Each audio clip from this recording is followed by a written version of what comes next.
오늘 말씀의 배경은 성전입니다. 예수님께서 성전을 깨끗하게 하시고, 그러니까 깨끗하게 했다는 말은 짐승들을 채찍으로 내어 쫓으시고 이렇게 돈 바꾸는 자의 상을 예수님께서 엎으셨습니다. 성전을 사랑하는 마음이 그 화를 내게 한 것이지요.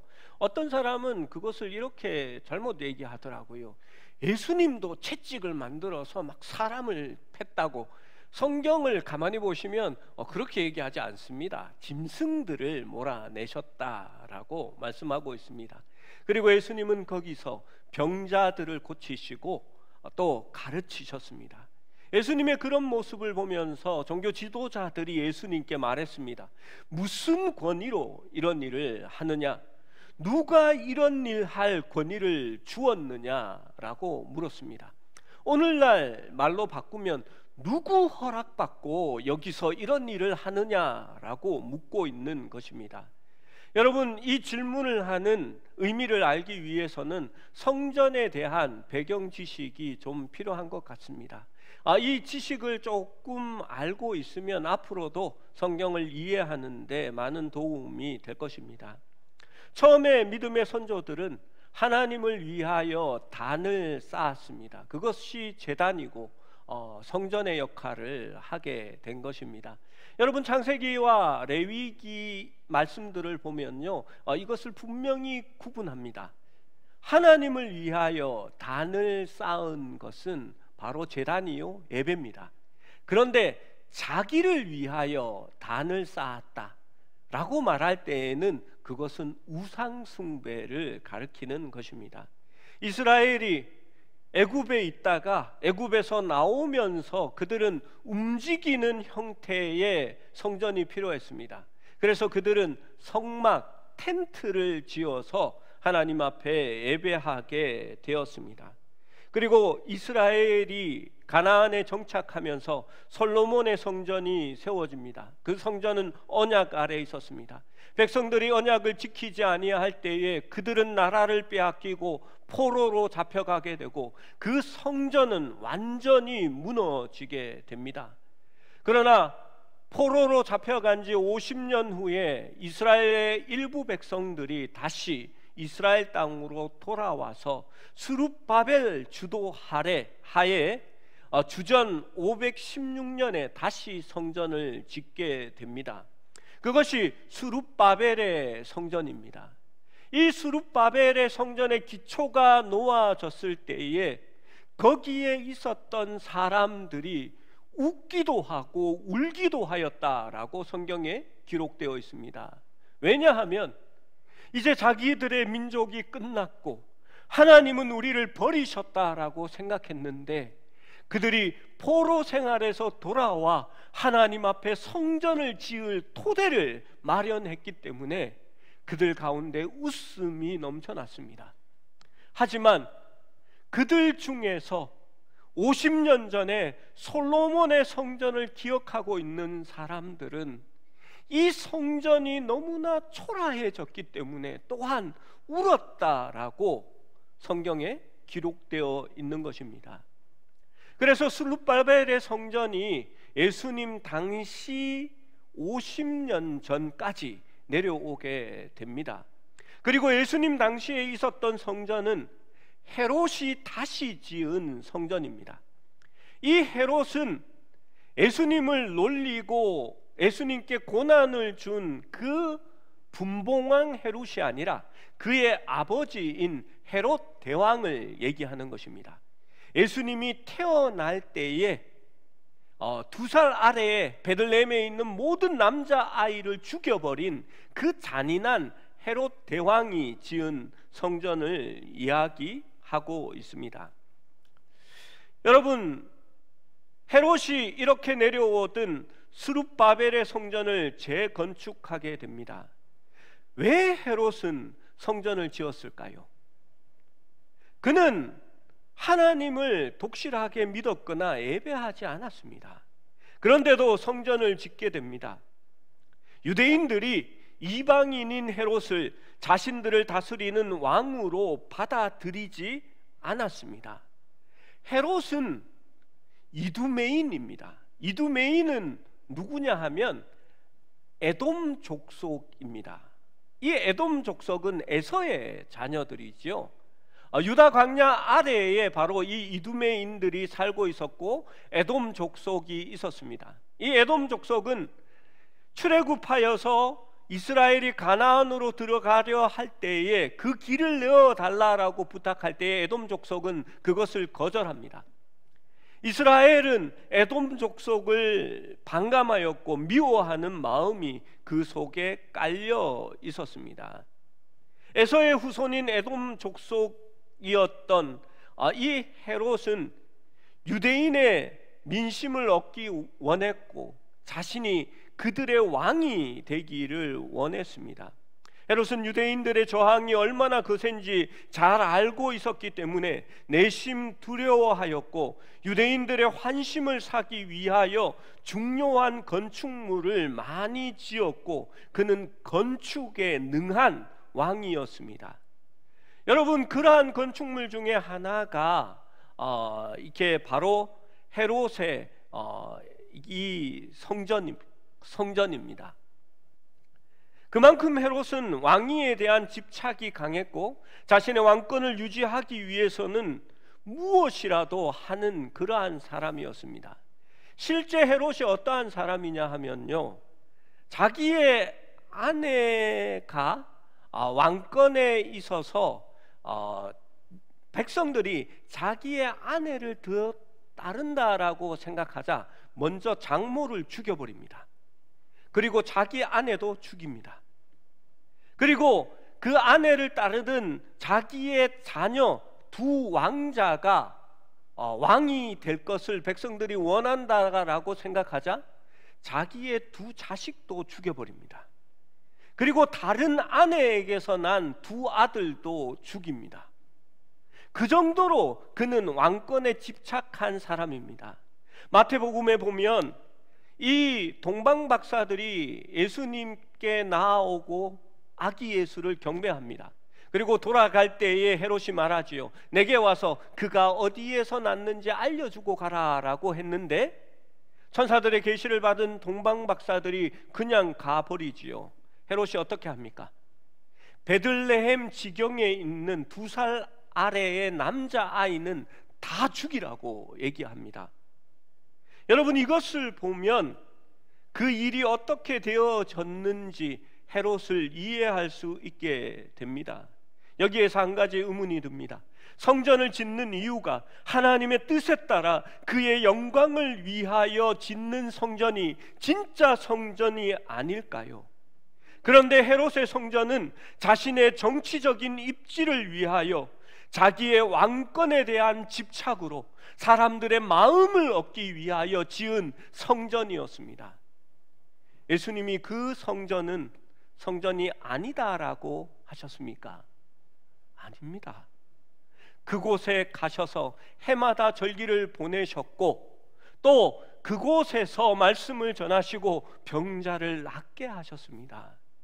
여러분, 비록 교회는 성도들의 모임이 교회지만 이 건물도 하나님이 사용하실 때에 이 건물은 하나님의 것이 되는 겁니다. 오늘날 어떤 교회들이 건물 자체를 부정하는 교회들이 있습니다. 그래서 그들은 공터에서 예배를 드리고 햇볕이 뜨겁거나 추울 때에는 천막을 쳐서 회중교회라고 하면서 예배를 드립니다. 여러분, 그것도 헤롯 성전을 예수님이 인정하신 것을 보면 그것도 잘못된 생각입니다. 또 어떤 교회들은 건물을 왜 짓느냐며 건물 자체가 무슨 의미가 있고 그것이 무슨 교회냐고 하면서 교회 건물을 짓기를 거부하고 강당에서 예배 드리는 것을 자랑으로 여깁니다. 여러분, 강당도 건물입니다. 그 건물이 하나님의 예배로 쓰여질 때에 그 강당도 거룩한 것이 되어지는 겁니다. 여러분, 교회의 건축물은 목사의 것도 아니요 장로의 것도 아닙니다. 그 교회는 하나님의 것입니다. 여러분, 하나님의 것이라면 여러분 어떻게 생각해야 합니까?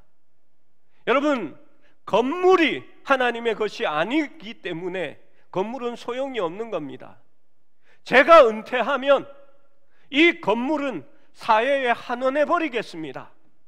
그냥 여기에서 사회복지를 위한 건물로 쓰겠습니다 라고 말한다면 여러분, 그 건물이 자기 거라고 생각하는 겁니다. 여러분, 건물은 목사 것이 아닙니다. 여러분의 것도 아닙니다. 하나님의 것입니다. 교회는 다음 세대를 위하여 물려줄 수 있어야 합니다. 다음에 교회의 주인이 될, 그 교회에 예배하게 될 사람들을 키워내고 인도하는 것도 우리에게 맡기신 소명이고, 또 다음 세대가 이 교회 건물을 이어받을 수 있게 하는 것도 하나님이 원하시는 것입니다. 여러분, 절대 교회의 건물이 환원하는 것이 맞다, 교회는 건물을 가지면 안 된다라는 말도 하나님의 합당한 뜻은 아니라고 저는 밝혀드립니다. 여러분, 법궤도 없이 초라하게 있었던 술룹바벨의 성전에 비하면 헤롯의 성전은 그 규모와 화려함에 있어서 정말 비교할 수 없는 그러한 성전이 되어집니다. 솔로몬의 성전의 화려함에도 결코 헤롯의 성전은 뒤지지 않았습니다. 여러분, 솔로몬의 성전이 클까요? 아니면 헤롯의 성전이 컸을까요? 헤롯의 성전이 훨씬 더 큽니다. 2배나 더 컸습니다. 여러분, 사진을 한번 보시겠습니다. 여기에 있는 건물이 성소입니다. 그리고 유대인의 뜰이고 여인의 뜰입니다. 이 여인의 뜰은 유대인 여인들을 이야기하는 거지요. 여기가 성소입니다. 성소는 2개로 나뉘지요. 성소와 지극히 거룩한 지성소라는 방으로 나눠지게 됩니다. 여러분, 이 건물의 크기가 어느 정도 될까요? 우리 상일로 교회 정도 될까요? 한번 말씀드렸지요. 중요한 순간에 포인트가 포인트 나갔습니다. 제가 그냥 손가락으로 가리킬 텐데 한번 보십시오. 저기 건물이 하나 있습니다. 왼편에. 그게 성소인데요. 그리고 요 건물 자체가 어디에 비교되어 있냐 하면요, 오른쪽 위편에 보면 사각형이 하나 있고 그 다음 사각형이 있죠. 그 사각형이 미식 축구장을 비교하는 겁니다. 그러니까 미식 축구장이 어느 정도냐 하면요, 길이는 우리 축구장, 일반 상암 축구장 길이하고 같습니다. 그런데 폭은 이 미식 축구가 조금 좁습니다. 그런데 우리가 이해하기 쉽게 생각하기 위해서 그냥 축구장 하나 크기다라고 생각하면 됩니다. 그러면 여인의 뜰과 유대인의 뜰, 성소가 있는 저 자리를 이렇게 비교해서 축구장과 비교해 보면 어느 게 더 큽니까?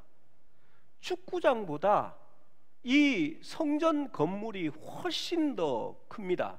몇 배 크냐 하면 4배 정도 큽니다. 여러분, 축구장 4개만한 건물입니다. 그러면 이 성소의 높이를 생각해 보십시오. 저 건물의 높이가 그냥 상일로 교회 높이야 이런 게 아닙니다. 여러분, 운동장, 축구장 운동장 반을 세워놓은 그러한 높이가 되는 것입니다. 여러분, 이 높이가 그 정도 되는 건물인데요, 이 성소의 건물이 유대인 땅에 있는 돌들을 모아서 쌓은 그런 건축물이 아니고요, 헤롯 대왕이 유럽에 있는 흰색 대리석을 가져다가 이 성소의 건물을 그렇게 웅장하게 세우게 됩니다. 여러분, 그러면 어떻게 보이는지 아시죠? 사해에서 이제 예루살렘 성전을 향하여 올라갑니다. 마이너스 몇백 미터에서 올라가게 되는 거지요. 올라가서 여리고를 지나 첫 번째 언덕을 넘고 어렴풋하게 이제 시온산이 보이기 시작합니다. 시온산 위에 성전이 있는데요. 다음 사진을 한번 보시면요. 저기에 포인트가 정말 아쉽네요. 갑자기 저 위에 성전에 우리 성전 건물의 모습이 보이지요. 그런데 우뚝 솟아서 담같이 이렇게 높여져 있는 모습이 있습니다. 그게 뭐냐 하면 이방인의 뜰입니다. 그 축구장 4개 크기라는 것 속에 이방인의 뜰은 포함되지 않았습니다. 이방인의 뜰은 실제로 성전 건물의 한 3배 정도 더 넓은 자리를 차지합니다. 여러분, 그러면요, 이 건물이 어느 정도인지 상상할 수 있습니다. 지금 예루살렘에 있는 성전은 다 무너지고 그 토대도 다 흩어져 있고 서쪽 벽 하나만 남아 있는 겁니다. 원래 성전은 이렇게 어마어마합니다. 여러분, 언덕을 넘어서 예루살렘이 보이기 시작하고 시온성이 보이면요, 정말 광활하게 무슨 대지처럼 넓혀져 있는 그 산 위에 엄청난 그 광장이 있고요. 그 광장 위에 흰색 대리석 건물이 높이 이렇게 솟아 있는 겁니다. 여러분, 정말 하늘에 흰색 건물이 다 있는 것 같은 그런 생각을 느끼게 되는 거지요.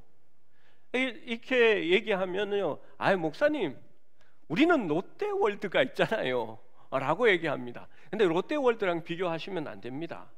2100년 전에 세워진 성소가 그렇다는 겁니다. 27절 말씀을 보면 그들이 다시 예루살렘에 들어가니라. 예수께서 성전에서 거니실 때에, 여러분, 우리가 이런 배경이 없으면 이렇게 생각하게 됩니다. 예수님이 상일로 교회 본당에서 이렇게 거니시면서 사람들이랑 이야기했겠구나. 아니요. 축구장보다 더 큰 그 땅에서 예수님께서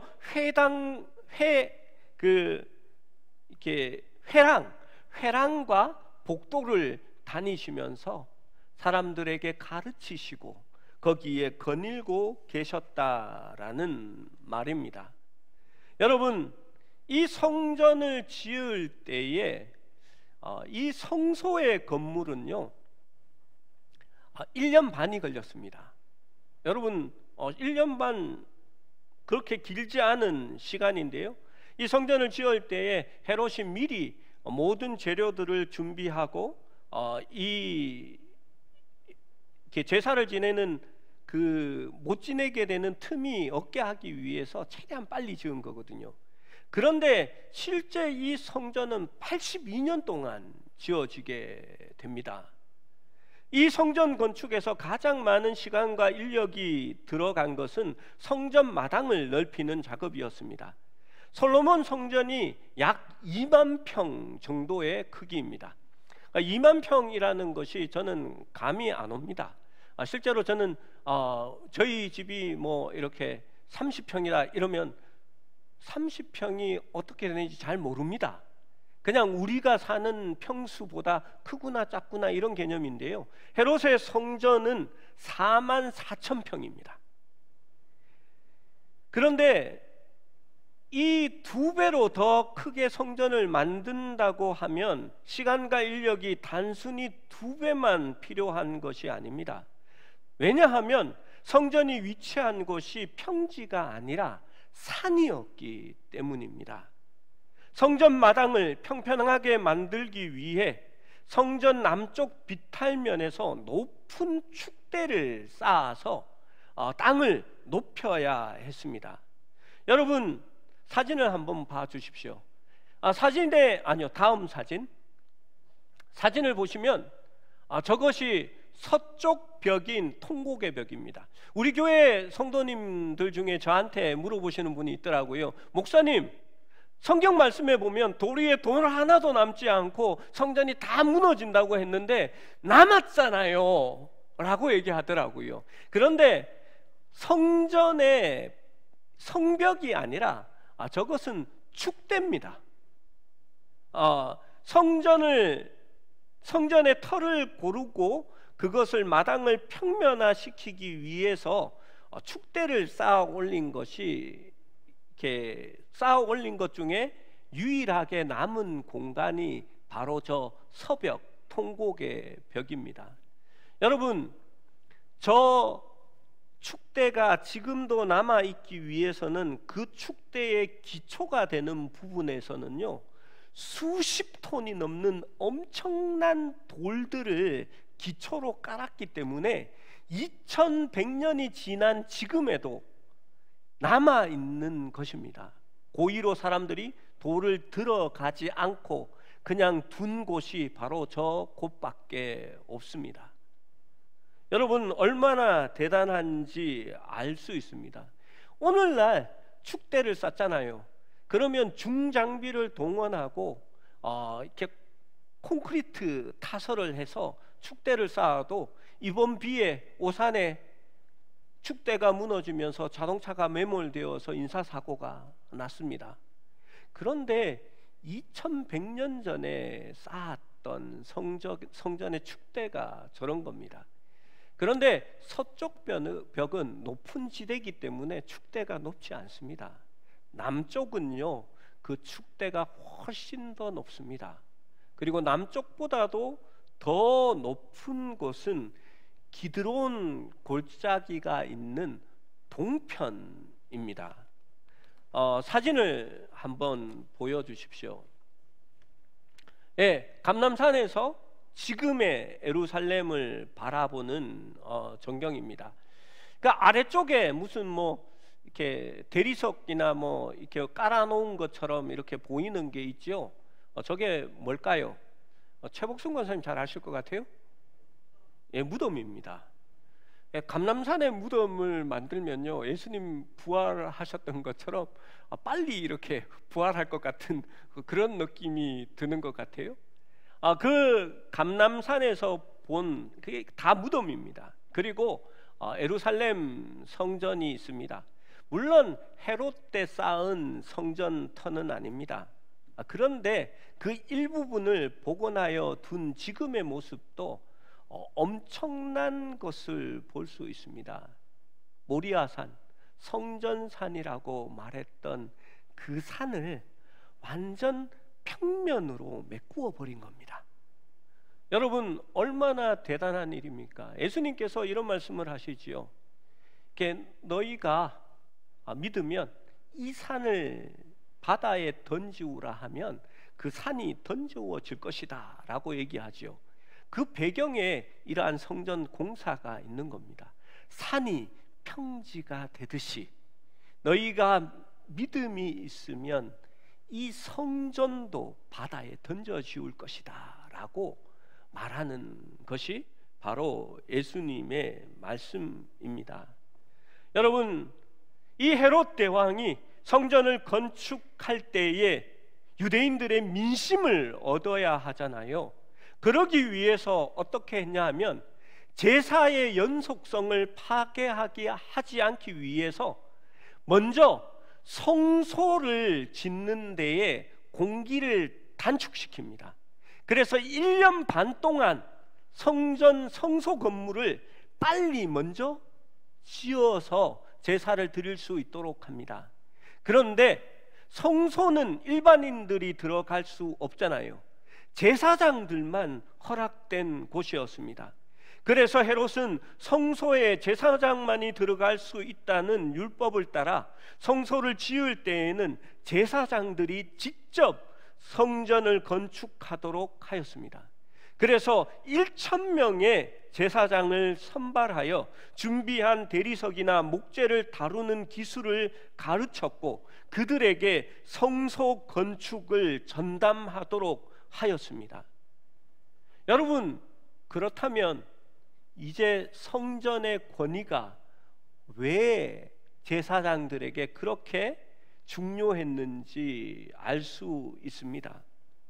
여러분, 직접 제사장들이 자기 손으로 성전을 지었기 때문입니다. 그것이 그들의 권위의 원천입니다. 헤롯의 정치와 그들의 제사장이라는 종교적 신분의 정당성, 그리고 그들이 성전을 지은 그 행위의 노력이 함께 작용하여서 성전은 내 것이고 내가 허락해야 거기에서 모든 것을 할 수 있다라는 그 권위가 그들에게 작용하고 있었던 것입니다. 그래서 그들은 그 권위를 가지고 예수님께 네가 무슨 권위로 이러한 일을 하느냐, 누가 이런 일을 할 권위를 주었느냐라고 질문하고 있는 것입니다. 성전은 자신들의 것이었습니다. 만약 자신들을 거슬려 그 권위를 주장할 수 있다면 그것은 오직 하나님밖에 없었습니다. 권세, 권위가 중요한 것은 그것을 인정해야만 순종하게 된다는 것입니다. 여러분, 예수님은 하나님의 아들이십니다. 성전의 주인이십니다. 그분이 말씀하실 때에 바다와 바람도 순종하고 귀신도 순종하며 떠나가고 모든 병들도 그분의 주권 앞에 순종하였습니다. 여러분, 그분이 가장 권세 있는 분이십니다. 그런데 제사장은 그것을 받아들이지 않습니다. 종교 지도자들은 그 권위를 인정하지 않습니다. 그러니까 순종하지 않는 겁니다. 제사장들의 입장에서도 마찬가지입니다. 성전에 대한 자기들의 권위를 인정하지 않는 예수님을 보면서 그들은 왜 우리에게 순종하지 않고 오히려 우리를 비웃고 책망하느냐에 대하여 묻고 있는 것입니다.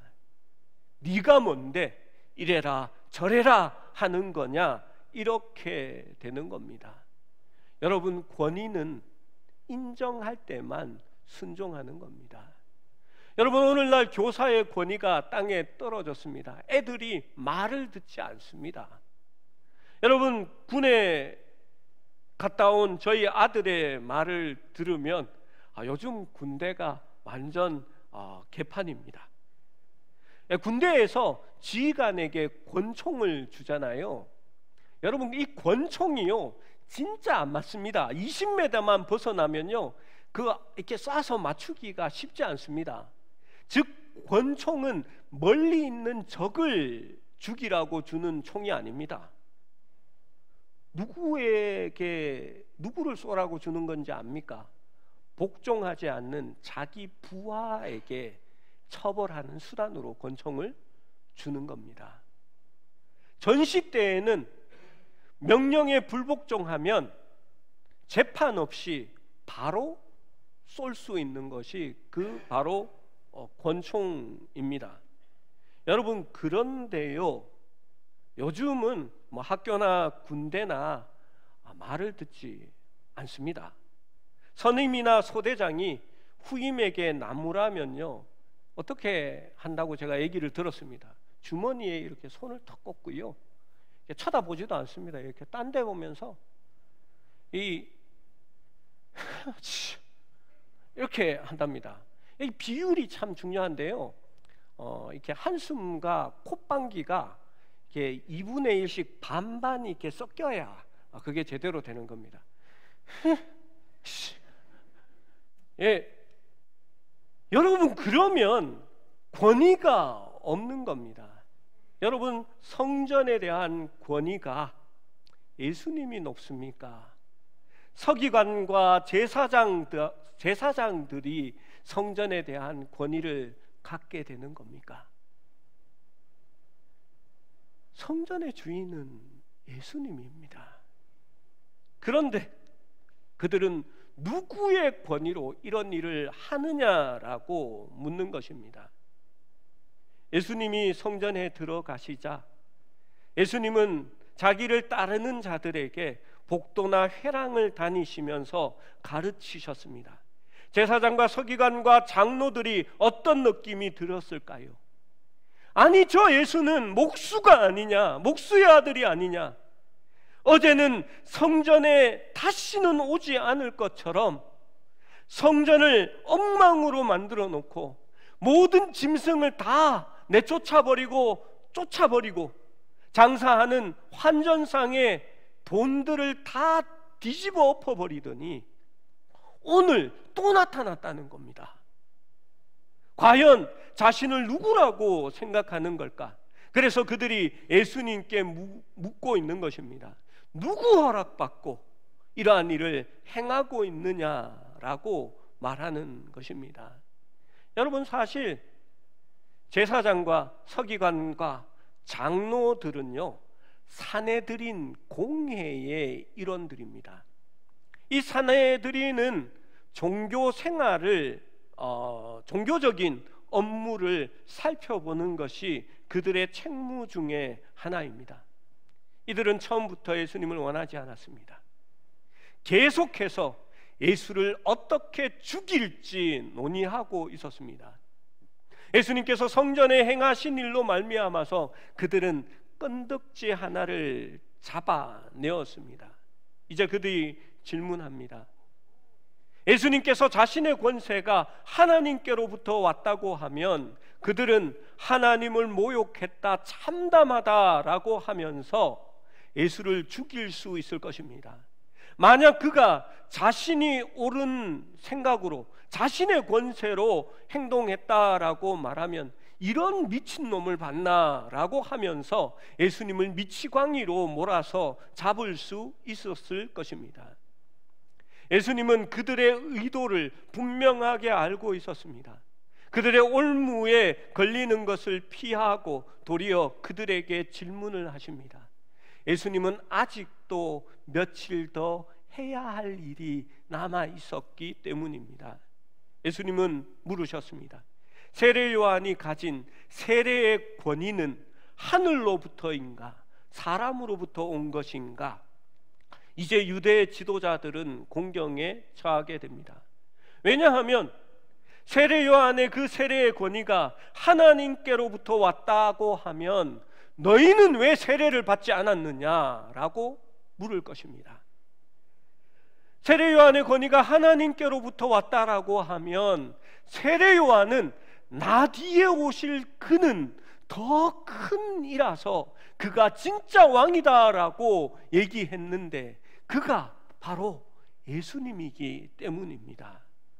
그래서 그들은 세례 요한의 권위가 하나님께로부터 왔다라고 대답할 수 없었습니다. 그 권위가 인간으로부터 왔다라고 말하고 싶었지만 인간으로부터 왔다라고 하면 거기에 있는 모든 백성들이 세례 요한이 진짜 선지자로 알고 있었고 세례 요한에게 세례를 받았기 때문에 백성들이 일어나서 이 종교 지도자들을 쫓아내고 폭동을 일으킬 것을 그들은 두려워했습니다. 그래서 그들은 대답할 수 없었습니다. 이제 곤란하게 된 것은 예수님이 아니라 유대 지도자들이었습니다. 그들 모두는 이렇게 얘기했습니다. 우리는 알지 못합니다. 그리고 그들이 예수님께 대답하지 않음으로 인해서 예수님도 그들에게 대답할 필요가 없게 된 것입니다. 여러분, 그들은 진짜 하나님의 얼굴을 대하며 그 권위를 보면서도 그 얼굴을 피하여 돌려버립니다. 그리고 그 권위에 대하여 고개를 돌린 것입니다. 그리고 콧바람, 입바람을 50%씩 섞어서 내쉬게 된 것입니다. 유대 지도자들은 이번 논쟁에서 패합니다. 그러나 그들은 다시 또 곧 예수님 앞에 나아올 것입니다. 제가 지난주에는 귀국을 이미 했는데 다른 교회 예배 잘 드린다라고 하는 교회는 어떻게 예배 드리고 있나 구경하러 다른 교회에 갔습니다. 제 친한 친구인 함영주 목사님이 참 보고 싶었는데 나중에 우리 교회에서 한번 초대할 테니까 그때 밥이나 먹으러 오라고 내가 고기 구워줄게 하고는 다른 교회 예배를 드리러 갔습니다. 밖에서 예배를 드려보니까요, 우리 교회가 제일 좋더라고요. 저는 우리 교회 예배가 참 좋은 예배라고 생각합니다. 예배를 드리러 갔더니 백부장의 믿음에 관하여 설교를 하셨습니다. 그런데 저는 그 설교를 들으면서 약간 갸우뚱했습니다. 백부장이 자기의 종을 사랑했기 때문에, 그리고 그를 위하여서 나와왔고 예수님 앞에 그가 로마의 장군이면서도 겸손했기 때문에 그가 믿음이 크다라고 설교하셨습니다. 그래서 믿음이 있는 그리스도인들은 겸손하고 자기 아래에 있는 사람을 사랑하고 그것이 진짜 믿음이다라고 말씀하셨습니다. 여러분, 백부장의 믿음이 큰 것은 그가 겸손하거나 자기 부하를 사랑해서가 아닙니다. 그는 권세에 순종하고 주님의 주권을, 그 권위를 믿었기 때문입니다. 그는 예수님 앞에서 이렇게 대답합니다. 나도 남의 수하에 있는 사람이고 내 수하에도 종들이 있어. 저들어 가라 하면 가고 저들이 오라 하면 오나이다 라고 말합니다. 그리고 주님께 말씀합니다. 오지 마옵소서. 나는 감당하지 못합니다. 그냥 말씀만 하옵소서. 그러면 내 종이 낫겠나이다 라고 말합니다. 백부장은 주님의 권위를 인정하고 있는 것입니다.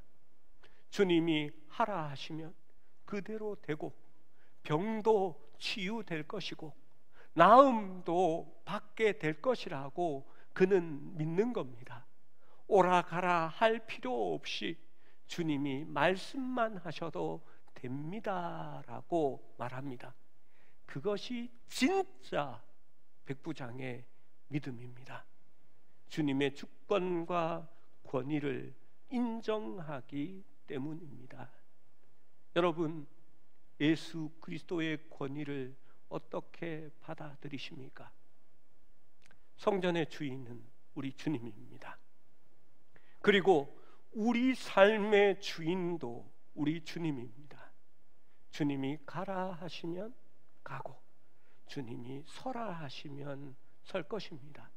하늘에서 주님의 뜻이, 하나님의 뜻이 이루어진 것처럼 땅에서도 주의 뜻이 이루어질 것을 믿는 것이 우리의 믿음입니다.